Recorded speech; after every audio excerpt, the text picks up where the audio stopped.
Saludos amigos y amigas de Metro y nos encontramos hoy con el doctor José Negrón, que nos va a hablar un poco sobre el cuidado preventivo de la salud en medio de esta emergencia se trata de la pandemia del COVID-19. ¿Cómo se encuentra, doctor? Muy bien, muy buenas tardes a ti, al público que te escucha y te ve y te Gracias. sigue. Gracias por acompañarnos y obviamente pues hay varios temas que han surgido, ¿no? Y con todo lo que tiene que ver con la pandemia, no solamente se trata de ¿verdad? Que nos protejamos, ¿no? De lo que es esta pandemia, del contagio, del coronavirus, sino también está lo que son nuestros padecimientos, ¿verdad? Existentes, ¿no? En muchas de Las las personas. condiciones crónicas, claro que sí.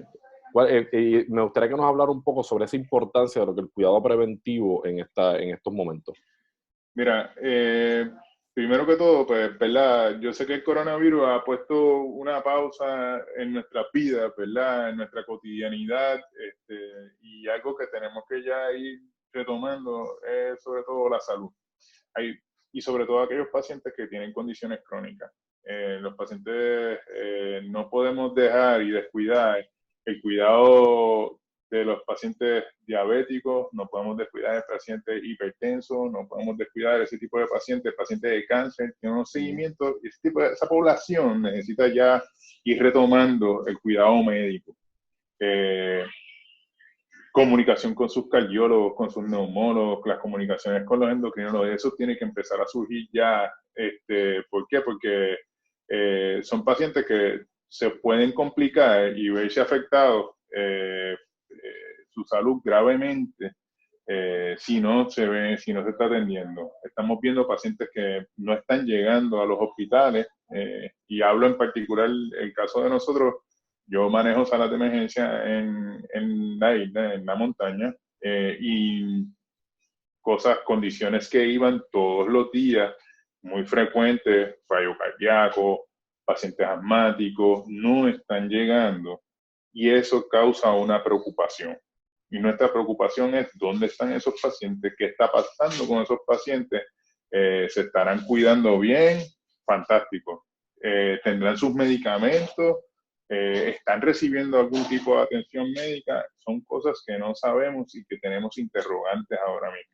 Sí. Y en parte, eso es un poco lo que le iba a preguntar, ¿no? De que si los pacientes estaban llegando, porque también, y nos gustaría saber cómo usted entiende que la salud se pudo haber visto afectada, porque entonces la gente comienza a pensar que si acuden ¿verdad? A estos centros clínicos de salud o a los hospitales, pueden contagiarse con el coronavirus.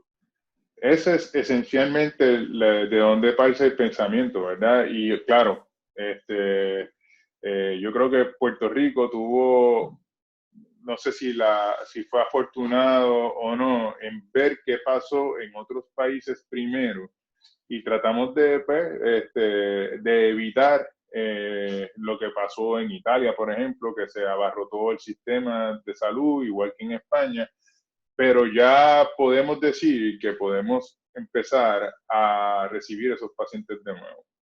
Hay muchos pacientes que tienen que volver con sus cirujanos porque tienen que hacerse biopsia para detectar cáncer, por ejemplo. Hay pacientes que tienen que hacerse sus colonoscopías porque para cuidado, ¿verdad? Prevención de cáncer de colon, o pacientes que han tenido historias de cáncer de colon y tienen que tener unos seguimientos con su gastroenterólogo. Ese tipo de cosas ya tiene que empezar a surgir, tiene que comenzar. Los pacientes tienen que regresar al cuidado médico, a retomar su salud.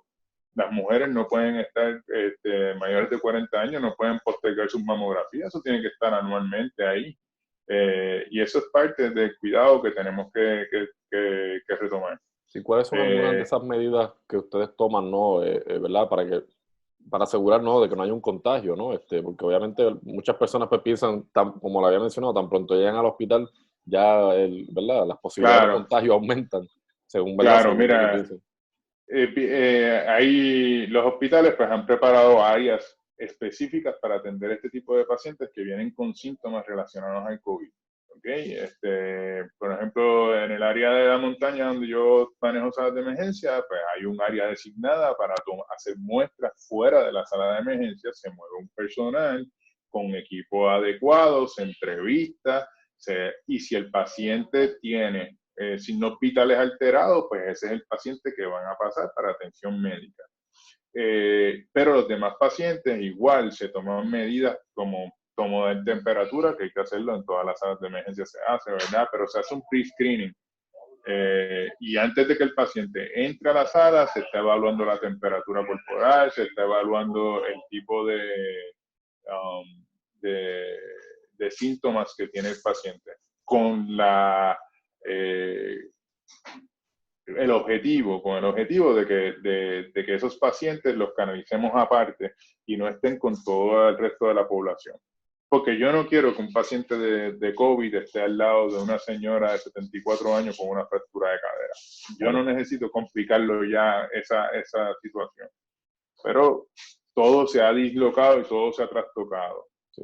En ese sentido, obviamente, una de las causas de muerte mayores en Puerto Rico, obviamente, son las condiciones cardíacas, ¿no? Y una persona, ¿verdad? Y esto, ¿verdad? Que a lo mejor siente un dolor de pecho, tenga miedo de acudir a un hospital. ¿Usted puede anticipar quizás un alza en las muertes por este tipo de conducta, ¿no? De no acudir a los hospitales por esta razón? Pues yo creo que una emergencia real no va a dejar de ir a una sala de emergencia y yo eso pretendo y quiero pensar, ¿verdad? Que una persona que tiene una emergencia real no ha dejado de ir al hospital. Pero sí, es una posibilidad. La semana pasada, por ejemplo, estuve haciendo un webinar de la Asociación Americana del Corazón, la sección de stroke, de derrames cerebrales. Claro. Y una de las cosas que se vio en Nueva York fue un incremento con COVID de asociación de derrames cerebrales. Pero sin embargo, en España, en Barcelona, el principal centro que hacía intervenciones para pacientes con derrame, disminuyeron los eventos. Y están pensando que fueron pacientes que se quedaron en su casa. Que la causa fue que se quedaron en su casa y no llegaron al hospital a recibir tratamiento oportuno. Y eso yo creo que tiene cierta lógica. Y tiendo a pensar que ha sido la causa principal. Y pienso que en Puerto Rico eso pudiera estar pasando en estos momentos. En ese sentido también está siempre en estos momentos, ¿verdad? Es cuando más se ha hablado de lo que es la telemedicina. Todos los médicos están utilizando este método. Yo entiendo que la mayoría lo está haciendo, ya sea desde una llamada telefónica o una consulta por video. En mi caso yo practico telemedicina y lo hago por video, ¿verdad? Con toda la ley IPA y todos los secure lines y todo. Pero sí hubo un waiver para poder hacerlo hasta por WhatsApp, imagínate. Así, pero en beneficio del paciente. ¿Okay? Está en beneficio de que el paciente no se pierda. Tengo amigos internistas, cardiólogos que lo hicieron, pero vuelvo y te digo, nada sustituye el evaluar un paciente físicamente, ¿verdad? Y los cardiólogos, por ejemplo, necesitan ocultar ese paciente, ¿verdad? Ver cómo está escuchándose ese corazón, esos pulmones, a ver si están reteniendo o no líquido, por ejemplo. En el caso de un gastroenterólogo, pues imagínate, hay que tocar una barriga, ¿verdad? Es sumamente importante.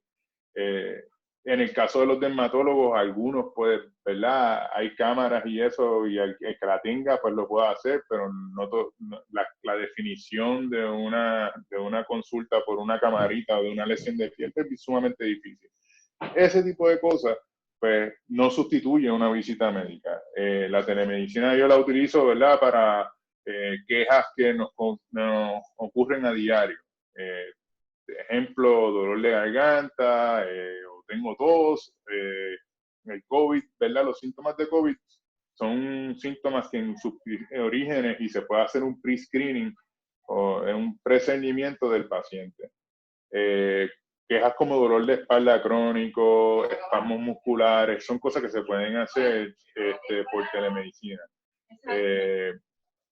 Te voy a dar un ejemplo, un paciente que me llamó un sábado a las 9 de la noche. Y yo con gusto atiendo a todo el mundo, porque yo no le digo que no a nadie, es bien difícil que se lo diga que no. Pero eso fue un paciente que yo no me sentí cómodo, lo mando a la sala de emergencia, es un paciente con una obstrucción intestinal, porque le di seguimiento. Son cosas que no todo, ¿verdad?, es para telemedicina. Y por eso es una buena herramienta, porque ahora con los récords médicos electrónicos, pues uno envía una receta, la recibe en la farmacia que el paciente va, y es súper conveniente. Tú sabes, tú me dices a mí, no, pues yo voy a la farmacia del pueblo, aquí en Río Grande. Pues perfecto, yo te envío la receta allí, no me tienes que venir a visitar acá en San Juan. Y esa cercanía, eso que ha logrado la tecnología es positivo, pero nunca va a sustituir, ¿verdad?, el examen físico y otras cosas que se pueden hacer. Y a los, ¿verdad?, a los pacientes que quizás su médico de cabecera no esté bajo lo que es la telemedicina, ¿en qué se supone que entonces hagan? ¿Deben de acudir a los hospitales? ¿Cuál es el método alterno entonces? Bueno, puede ser hasta una llamada telefónica con su médico. Eso es uno. Dos, pues sí, pueden ir a los hospitales, a los centros de salud primarios, ¿verdad? Los centros de 30. Y, ¿verdad? Vemos médicos que yo no estoy solamente para mis pacientes, yo me he puesto a la disposición de pacientes en la comunidad, he visto pacientes en Aguada, he visto pacientes de Yauco, de Yabucoa, y nunca había recibido más bendiciones que ahora por telemedicina, bueno, me las echan de todas partes de Puerto Rico, así que es bien positivo, es bien agradable también, y se puede hacer mucho, pero, ¿verdad?, es un recurso limitado, no es, ¿verdad?, lo ideal. Claro. Bueno, doctor, le queremos agradecer por haber, ¿verdad?, estado aquí con nosotros en Metro y habernos aclarado varias dudas. Y ustedes, amigos y amigas de Metro, sigan sintonizados a nuestras plataformas y redes sociales.